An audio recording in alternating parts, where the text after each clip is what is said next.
They said this would effectively bar Mr. Bannon from serving as a meaningful advisor in the ongoing national campaign. Do courts care about that? Nobody cares, and it's not relevant at all. Nobody cares. That sounds like something I would say. Steve Bannon is going through it. He has got a relatively short prison sentence that is set to begin on July 1st. And those 4 months are going to be pretty rough for him. They're going to be served in a real American prison. So normally we would give you all of the details, but CNN broke the story and host Erin Burnett had a lot of fun relaying the news. So we'll let her do it again for you guys here. Breaking news, Steve Bannon denied his request for the so-called Club Fed when he's forced to report to prison. Sources telling CNN that the longtime Trump ally will not get a cushy prison assignment, but is likely to serve time in a Connecticut prison where he could be placed with violent criminals and sex offenders. A prison that does not have individual cells, but rather an open pod layout for inmates.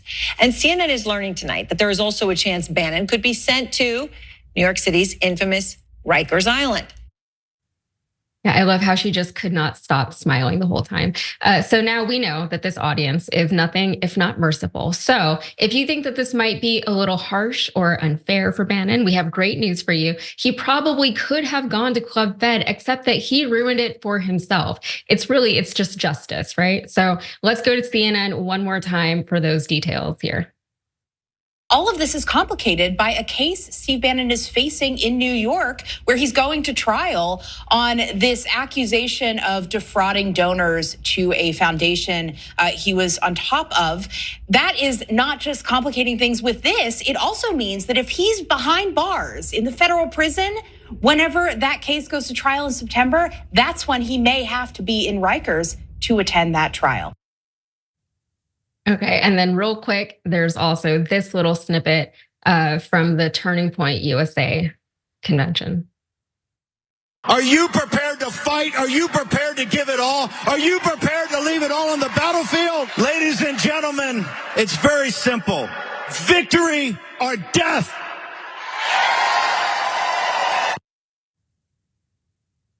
It's like a way worse version of like the Ride of the Rohirrim. You know what I'm talking about? So Steve Bannon, he giveth and he taketh away. And usually that entails him giving us horrifying plans from the Trump team, telling us what they're gonna do and taking money from the dumbest supporters. But we have an example of the former as he unveiled Trump's top revenge list. And this is reporting from the New Republic.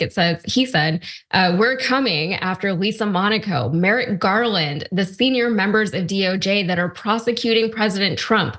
Bannon told the crowd, Jack Smith, this is not about vengeance. This is not about revenge. This is not about revolution. This is about saving the republic. We're going to use the Constitution and the rule of law to go after you and hold you accountable.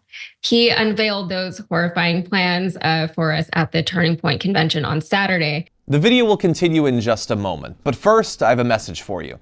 TYT needs your help. Membership is vital to survival, so please go to tyt.com/team and become a member today.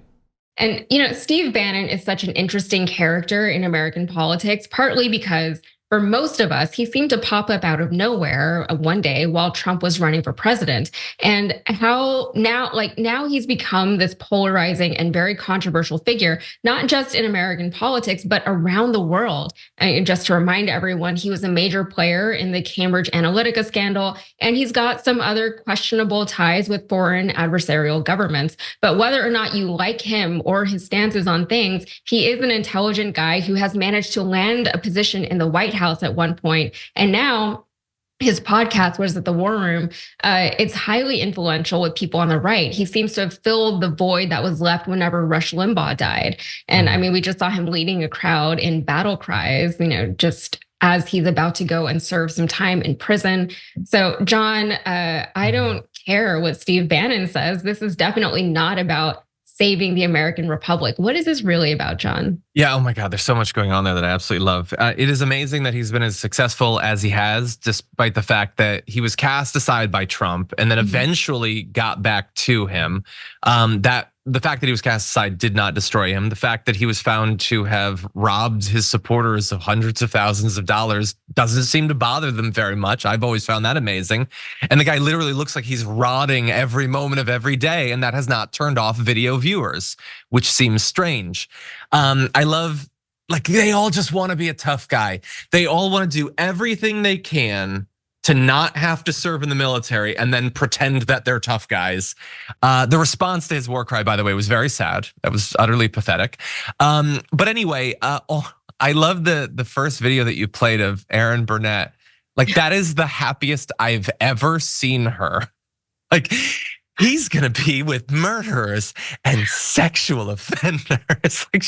Like even I despise Steve Bannon. That should be clear.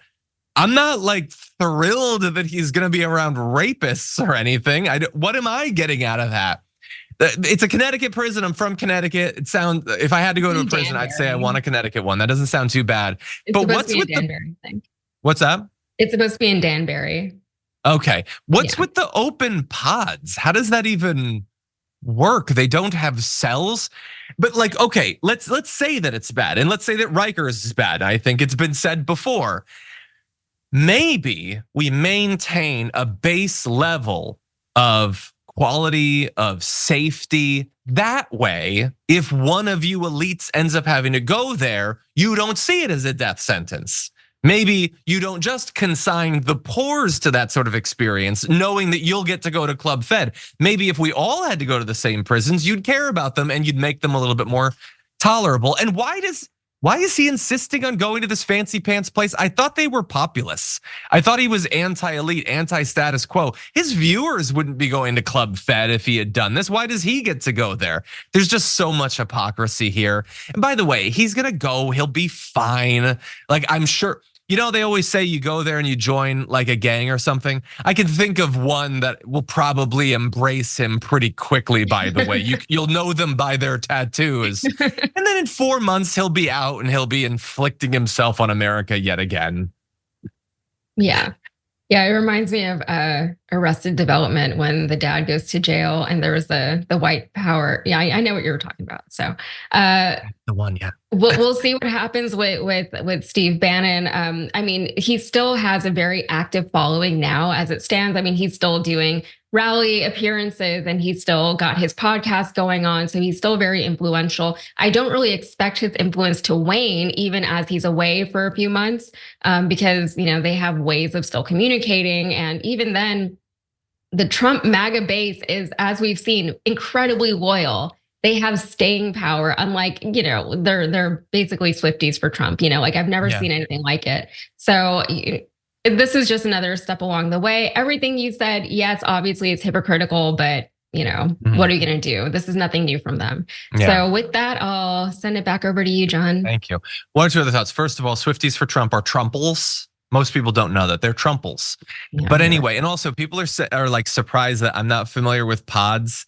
I didn't watch Orange is the New Black or Oz or whatever. I don't watch a lot of prison stuff. There was that brief arc in House where he went to prison and that was about it. Suits. That's pretty much where I've gotten my prison knowledge. The more important point, I think, is that I think that we could treat prisoners better and those who have served their time better. And maybe now that more and more Republicans are being fed into the system, maybe coming out, they'll advocate for other people.